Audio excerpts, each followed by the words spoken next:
नमस्ते बच्चों, ऋचा मैम की कक्षा में आपका स्वागत है। आज हम लोग अपने पाठ्य पुस्तक की एक बहुत ही प्रेरणाप्रद कविता, जिसे विनोद चंद्र पांडे विनोद ने लिखा है, पढ़ेंगे। कविता का शीर्षक है परिश्रम।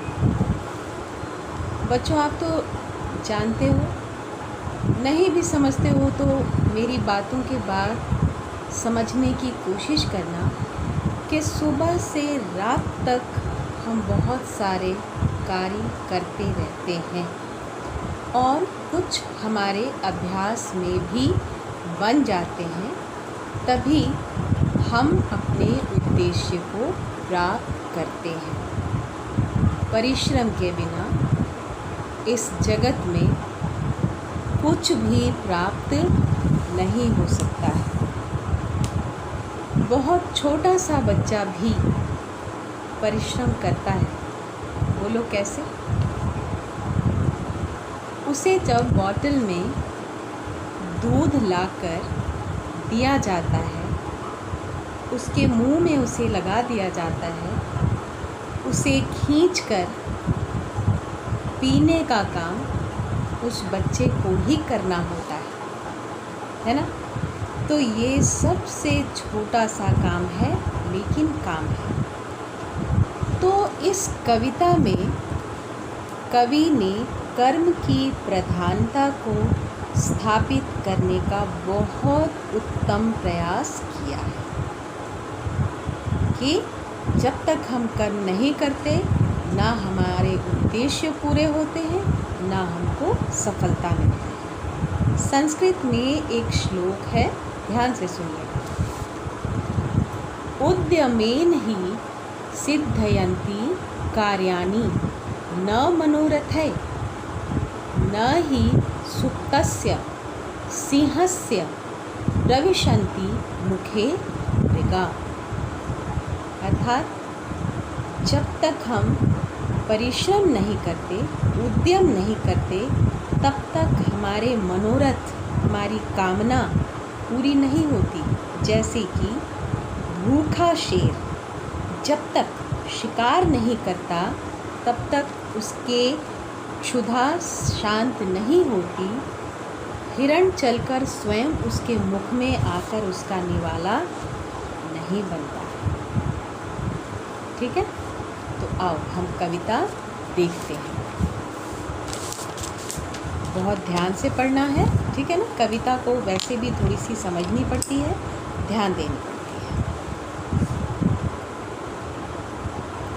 श्रम की महानता पहचानो, अति मूल्यवान इसको मानो। संपूर्ण धनों का यह साधन, इसका ही नित्य गुणगान करो।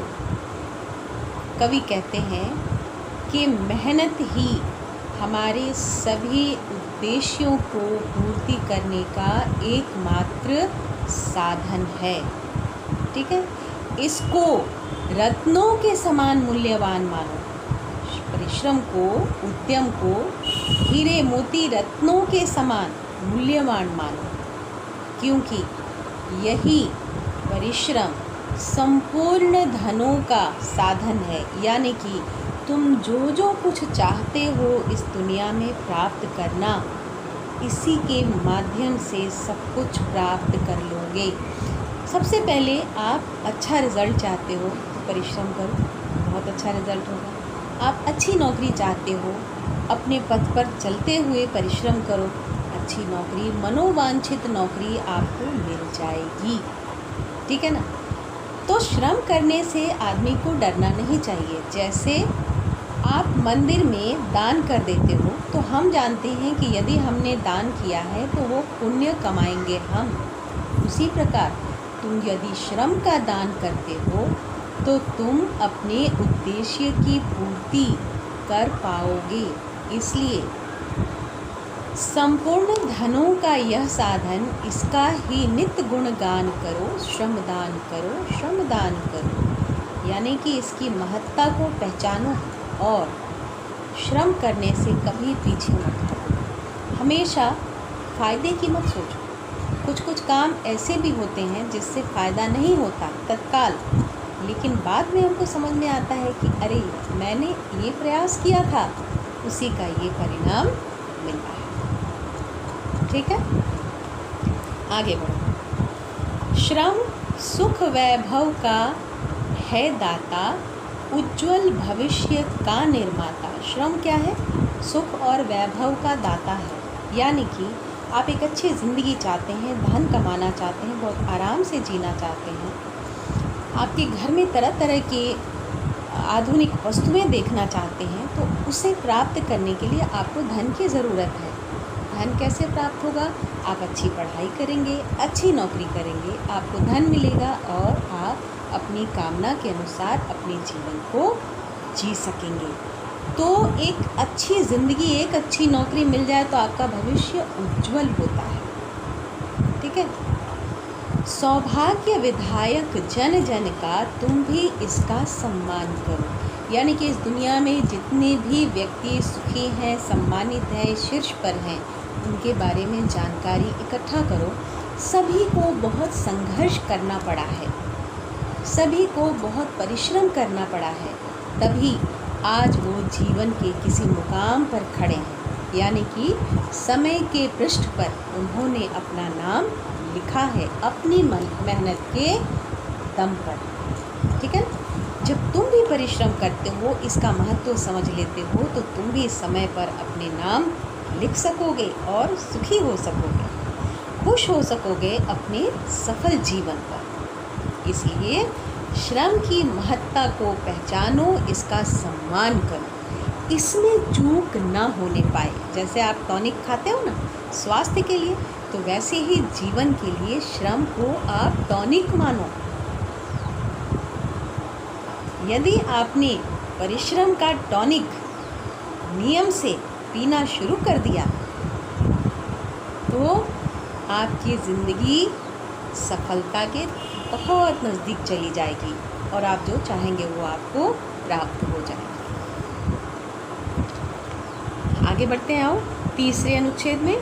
श्रम से ही खेती लहराती, धरती है सोना उपजाती।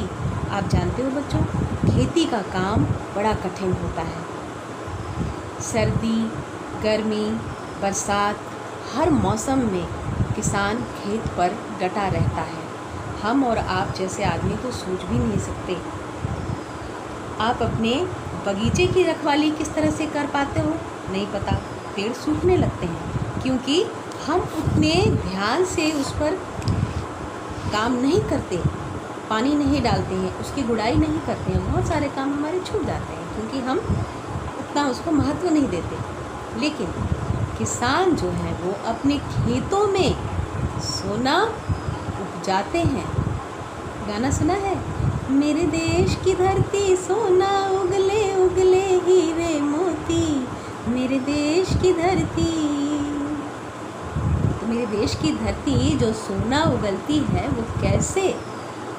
श्रम के बल पर। आप किसानों की दिनचर्या, उनका जीवन जानने की कोशिश करें तो आपको बहुत आश्चर्य होगा कि ये मशीन के समान मनुष्य हैं जो एकदम नियम पूर्वक खेतों पर जाकर अपना काम करते हैं। इतनी सी भी चूक हो जाए तो बहुत बड़ी नुकसान का सामना करना पड़ जाता है। इसका संबल अपना करके भारत को स्वर्ग समान करो। संबल मतलब ताकत, सहारा। किसका? परिश्रम का। परिश्रम का संबल लेकर भारत को स्वर्ग के समान बनाओ। स्वर्ग क्या है? किसी ने नहीं देखा है ना। स्वर्ग की बातें तो हम बड़ी करते हैं लेकिन देखा नहीं। पर हम कल्पना करते हैं कि स्वर्ग वो होगा जहाँ किसी प्रकार की कोई कमी नहीं होगी, जहाँ कोई कष्ट नहीं होगा, वो स्वर्ग। ठीक है। तो इस धरती पर स्वर्ग को हम कैसे उतार सकते हैं? परिश्रम के बल पर, विकास के द्वारा, अपने राष्ट्र की शक्ति बनकर। अगर मेरा राष्ट्र वैज्ञानिक दृष्टि से विकसित होगा तो मेरे राष्ट्र में स्वर्ग के समान सुख होगा, और हर व्यक्ति समस्याओं से कोसों दूर होगा। चिकित्सक श्रम करेंगे, बीमारी को भगाएंगे। किसान श्रम करेंगे, अन्न का उत्पादन करेंगे। शिक्षा के क्षेत्र में विकास होगा तो ज्ञान ज़्यादा बढ़ेगा। तो इस प्रकार संसार में जितनी ज़रूरतें हैं सबके क्षेत्र में विकास होना चाहिए। इससे देश भरा पूरा संपूर्ण विकसित कहलाएगा। ठीक है, तो हमें क्या करना है, अपने अभ्यास में परिवर्तन करके अपने देश को स्वर्ग के समान बनाना है, संपूर्ण समृद्ध। आगे बढ़ते हैं। बाधाओं में भी मुस्काओ, नूतन विहान भू पर लाओ। हम जब किसी काम को करने का प्रण करते हैं तो उस मार्ग में बहुत सारी बाधाएं आएंगी। तो बाधाओं से डरकर हम भाग जाएंगे तो हम अपने उद्देश्य की पूर्ति नहीं कर पाएंगे। ठीक है, हम कोई उद्देश्य लेकर चलते हैं। आप अभी छोटे बच्चे हो, आप अपनी पढ़ाई और रिज़ल्ट को ही ज़्यादा समझते हो। आपने ठान लिया कि मुझे इस बार फर्स्ट डिवीज़न से पास होना है। फर्स्ट डिवीज़न में 60 से लेके 100 तक आता है मार्क्स। ठीक है, तो हमने ये तय कर लिया कि फर्स्ट डिवीज़न से हमको पास करना है, तो उसके लिए आप बहुत मेहनत करेंगे। ठीक है, ऐसे में बाधाएं क्या क्या आएंगी देखिए। आज पार्टी में जाना है, आज त्यौहार है, आज मेरे घर में मेहमान आए हुए हैं, आज मेरी तबीयत खराब हो गई, लाइन कट गई, चश्मा गिरने से दरार पड़ गई। सबके साथ बहुत तरह की बातें हो सकती हैं, लेकिन अपने उद्देश्य की प्राप्ति के लिए हमें दृढ़ प्रतिज्ञ होना होगा। समस्याएं चाहे जो भी आएं, लेकिन जो मेरे अभ्यास का क्रम है, जो मेरे अभ्यास का अनुशासन है, दिनचर्या है, उसमें कोई परिवर्तन, कॉम्प्रोमाइज़, समझौता नहीं करेंगे।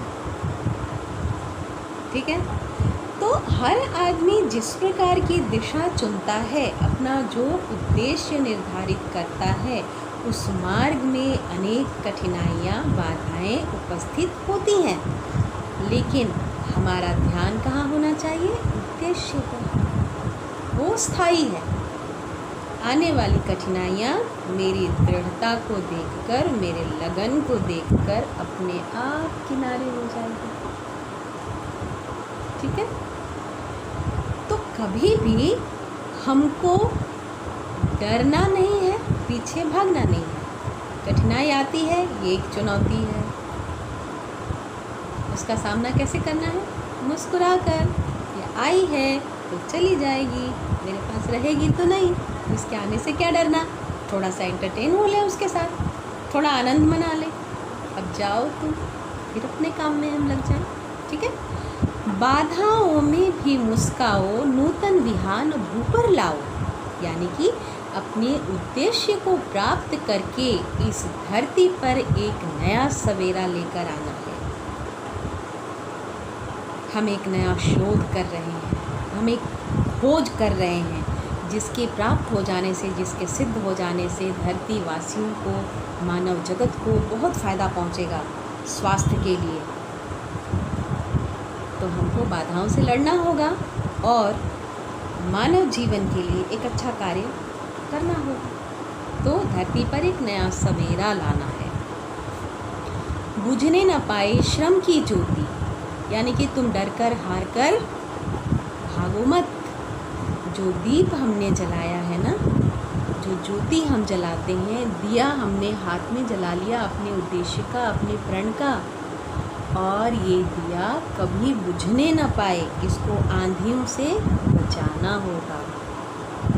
ठीक है, बहुत सारी आंधियाँ आएंगी, हमको उसको बचाना होगा। यानी कि मेरा दिमाग जब भटकने लगेगा, भागने लगेगा, परेशान होने लगेगा, थकने लगेगा, तो उसको संभालना होगा।